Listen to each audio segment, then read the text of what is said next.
I will admit to you, I am unmotivated. That's not something like I look forward to doing. Okay?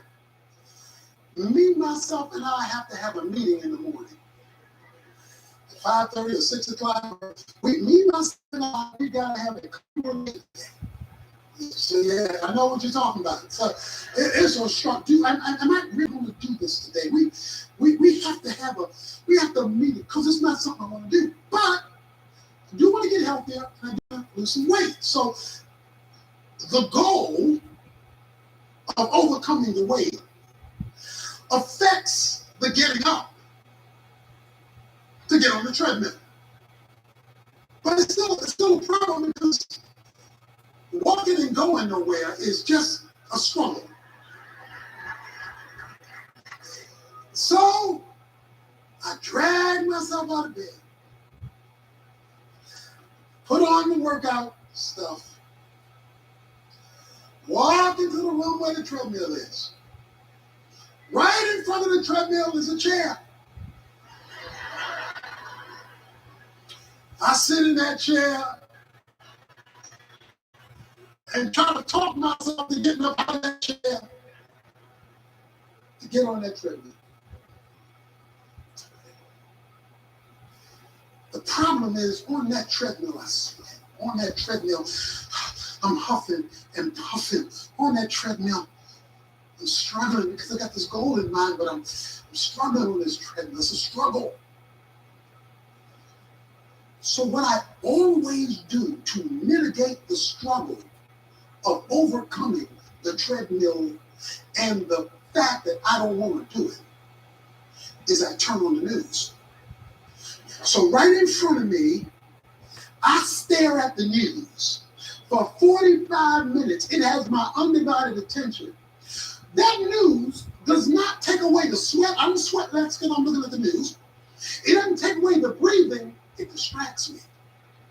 It gives me something else to focus on. And I discover I can go longer when I'm focusing on that than when I'm focusing on this.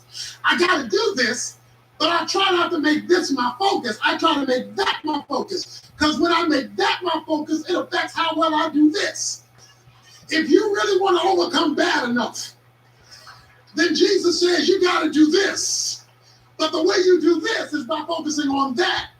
And if you understand that I have already overcome, and you walking through this thing you need to overcome, this sin or circumstance, but you're looking at me and you say, okay, Jesus, I thank you, or you've already overcome this. You've already overcome my emotions. You've already overcome my circumstance. You've already overcome my pain. You've already overcome my addiction. I just want to thank you. Jesus Christ, who loved me and gave himself for me. And I just want to give you glory because I'm going to focus on the news of heaven doing my on earth.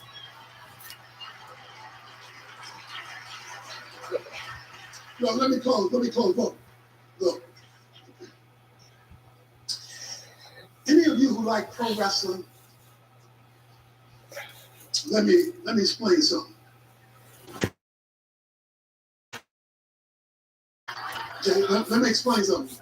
If you like pro wrestling, it's fake.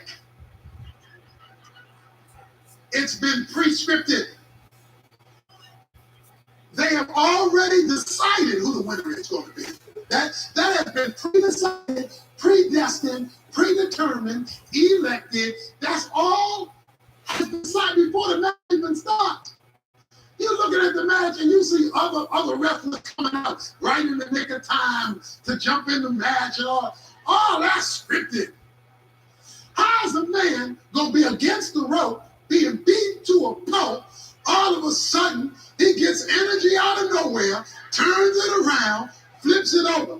They even pay if you bleed. If you bleed, they pay you more because you made it look more real. So they have scripted this thing. But even if you're being defeated, even if you've been thrown down, even if you've been abused, if it has already been predestined that when this thing is over, you're going to be more than a conqueror, that thing is going to turn around and somehow. I know the devil's been slamming you. I those circumstances have been that Satan has no longer.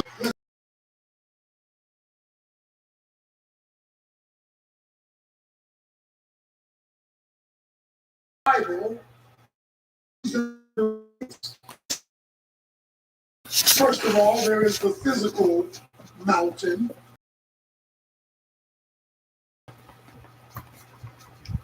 That we normally use to refer. But also in the Bible, now refers to kingdoms. The kingdom of God is called a mountain. The kingdom of Satan is called a mountain.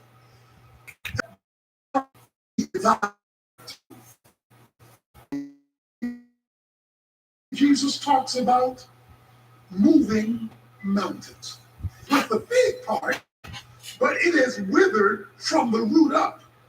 So whatever you said has completely reversed this situation. We find in verse 12, Jesus is hungry. And Jesus wants to get something to eat. He looks and he sees a fig tree in leaf. That is, the leaves were out. When the leaves are out on a fig tree, that means they are figs. The leaves are the external validation that figs are on the tree. Jesus, being hungry, goes over to the fig tree in leaf to get figs.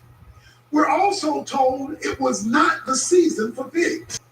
So the tree, when it's not even the season for figs to grow,